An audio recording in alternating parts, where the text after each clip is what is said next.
Hi, good afternoon. It's your boy Big Rich, straight from the streets of Queens, New York City, where we get busy. Gentlemen, wipe your feet on the rug, blow some smoke in the air. Time for a mob spotlight. Before we get started, today's spotlight is sponsored by Justice Tech Pros. Please go check them out. Dominic and the whole team over there at Justice Tech Pros. Their videos are very informative, very educational, and can help you one day. Trust me, knowledge is power. All right, so Justice Tech Pros, go subscribe to them today. Let's get right down to business. Mob Spotlight, Carmine Fatico, from the button guys at the NewYorkMafia.com. Carmine Charlie Wagon Wheels Fatico was born in 1920.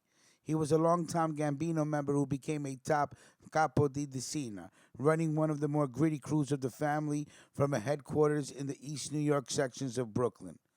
Fatico operated from a social club named the Bergen Hunt and Fish Club of John Gotti fame. The only thing was that the original Bergen was Fatico's club before Gotti. In fact, Gotti was originally brought around and became a protege of Carmine Fatico. This was a large crew of real street guys, including burglars, truck hijackers, armed robbers, as well as the more mundane white-collar bookmakers, number guys, and varied gamblers and hanger-ons. Carmine and his brother and partner, Donato Danny Wagons Fatico, a soldier in Carmine's regime and his acting captain, operated a large and very active truck hijacking ring responsible for many of the trucks snatched from JFK and its outer environs and the related fencing of these loads. Fatico had moved from Brooklyn to 810 Higby Lane in West Islip and started to conduct activities on Long Island by the early 1960s. His primary action was gambling and a large Shylock operation.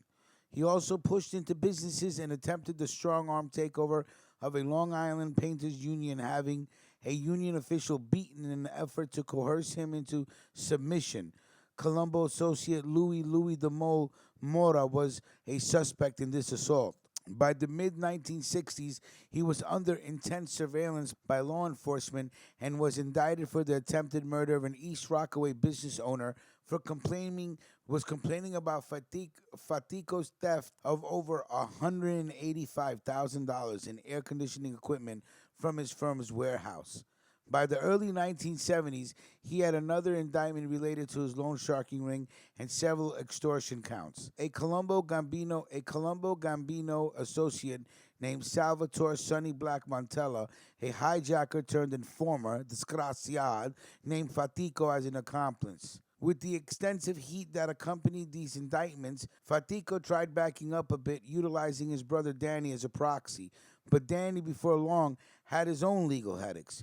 He was indicted in a relation to several deviant sex bar clubs he was backing in Island Park and a gambling pinch he took. Fatico had a long criminal arrest record, including assault 5 times, grand larceny, burglary, possession of burglar tools, making a false statement, dice games, robbery twice, policy, bookmaking twice, disorderly conduct twice, conspiracy to commit murder, conspiracy, usury, and extortion, but had only served one jail term, 3 to 5 years on a grand larceny conviction. By the late 1970s, Fatico was semi-retired. He still hung around the Bergen on occasion,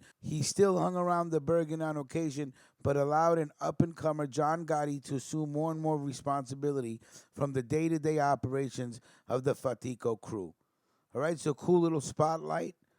Salute to Shattered for getting us the spotlight.